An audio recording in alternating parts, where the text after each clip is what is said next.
আগাম জাতের ধান কাটা ও মাড়াই শুরু হয়েছে রংপুরের গঙ্গাচড়ায়। সময়ের আগেই এই জাতের ধান ঘরে তুলতে পারায় বেড়েছে জনপ্রিয়তা। আগাম ধান কেটে একই জমিতে আলু, পেঁয়াজ, সরিষা সহ অন্যান্য ফসল চাষে লাভবান হওয়ার আশায় দেখছেন কৃষকরা। আর রংপুরের গঙ্গাচড়া থেকে সুজন আহমেদের পাঠানো তথ্যচিত্রে বিস্তারিত থাকছে। উঁচু জায়গায় আগাম পাকা আমন ধানের সোনালী রং দোলা দিচ্ছে কৃষকের মনে। এবার আবহাওয়া অনুকূলে থাকায় আগেই পেকে গেছে ধান। কৃষকরা বলছেন আগাম ধান ঘরে তুলেই আলু চাষ শুরু হবে।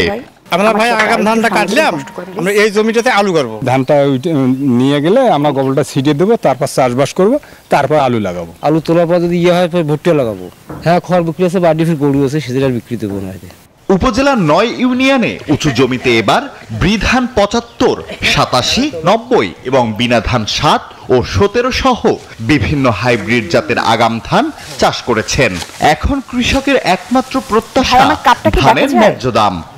মোটামুটি বর্তমানে যেইভাবে উৎপাদন হয়েছে, আশা করি যে কৃষকরা খুবই লাভবান হবে। উপজেলা কৃষি অফিস বলছে চলতি মৌসুমে ভালো ফলন হয় প্রতি বিঘায় ২০ থেকে ২২ মণ পর্যন্ত ধান পাচ্ছেন কৃষকরা। কৃষকরা আশানুরূপ ফলন পাবেন, কারণ এবার রোগবালাই কম এবং আমাদের যে লক্ষ্যমাত্রার অনুসারে আমাদের আবাদের ৫ হেক্টর বেশি হয়েছে এবং আমাদের যে ফলন আশা করতেছি আশানুরূপ হবে। উপজেলায় ১৯,৩৫৫ হেক্টর জমিতে আমন ধানের চাষ হয়েছে। এর মধ্যে আগাম জাতের ধান চাষ হয়েছে ২,১২৫ হেক্টর জমিতে। Desk report, news 24।